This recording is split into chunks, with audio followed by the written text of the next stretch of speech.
네, 정치 보복, 이 말이 요즘 국민의힘 의원들 사이에서 유행어가 되어가는 것 같습니다. 서울 양평간 고속도로 종점 변경 특혜 의혹과 관련해서 출국이 금지된 김선교 의원이 7일이죠. 기자회견을 열고 명백한 야당 탄압이고 수준 낮은 정치 보복이다라고 주장을 했습니다. 어제는 김건희 특검팀이 윤상현 의원 사무실을 압수수색했는데요. 관련해 국민의힘 송원석 원내대표가 압수수색을 강행하는 것은 전형적인 정치 보복이다라고 발언을 했습니다. 참 편리한 주장이죠. 특검의 수사를 정치 보복, 이 네 글자로 규정을 하고 우기면 그동안 있었던 의혹들이 전부 없던 일이 됩니까? 특검을 거부하는 자가 범인이다. 20대 대선 당시 여러분이 만든 명언입니다. 특검 수사에 성실하게 임해야 되지 않겠습니까? 그래야 나중에 모든 진실이 밝혀졌을 때 그나마 조금이라도 덜 부끄럽지 않겠습니까? 악마는 디테일에 있다라는 말을 기억하시기 바랍니다. 변명이 길어질수록 곳곳에서 허점이 드러나기 마련입니다. 김선교 의원은 기자회견에서 고속도로 노선이 원안이건 변경안이건 김건희 땅이 있는지 알지 못했다라고 주장을 했는데요. 윤석열의 장모 최은순에게 허가를 이렇게 잘 내준 김선교 의원이 김건희 일가 땅이 있었다라는 것을 몰랐다고 우기면 누가 믿어주겠습니까?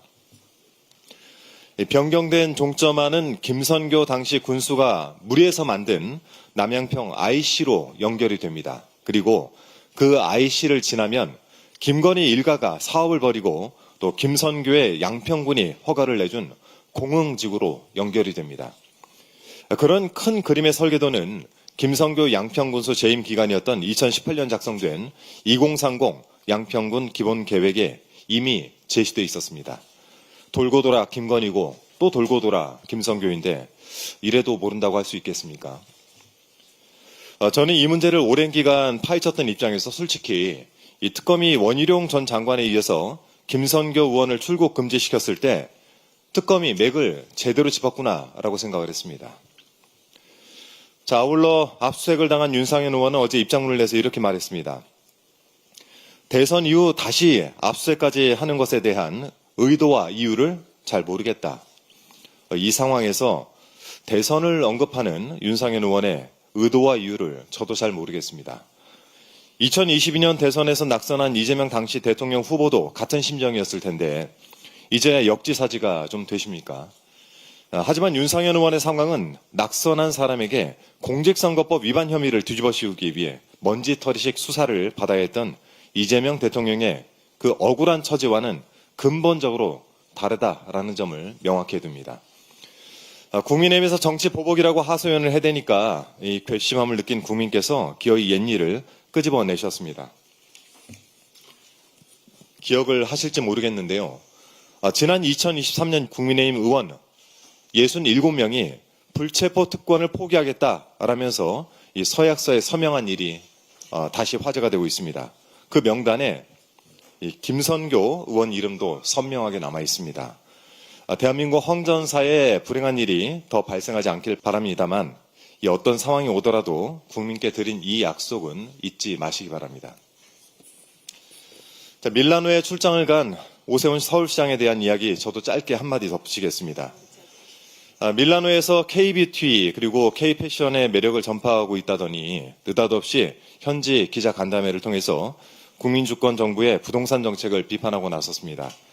오세훈 시장이 30조 원이 넘는 추경을 하고 20조 원 가까이 시중에 풀겠다는 정보를 보면서 과연 부동산 가격을 지킬 수 있을지 우려된다라고 말을 했습니다. 이 말도 좀 이해가 잘 안 되는데요. 부동산 가격을 지킨다라는 것 정확하게 무슨 의미로 이야기를 한 것인가요? 그간 오 시장의 행적을 밀어보면 이미 천정부지로 뛰어있는 이 부동산 가격의 고점을 사수하겠다. 이런 의미로 읽히는데 맞습니까? 좋습니다. 의도에 어쨌든 오 시장은 국민주권정부의 부동산 정책을 비판할 입장이 못 됩니다.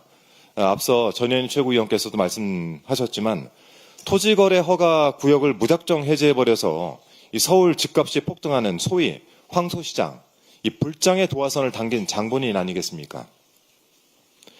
오 시장이 불을 붙인 서울 부동산 거래시장은 국민주권정부의 가계부채 대책 발표 이후에 이 조정 국면에 접어든 상황입니다.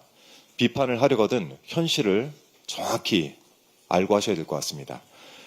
오시장이 그토록 자랑하는 신통기획도 도입 5년 차에 접어들었지만 실제 착공은 2곳에 불과하다라는 보도가 있습니다.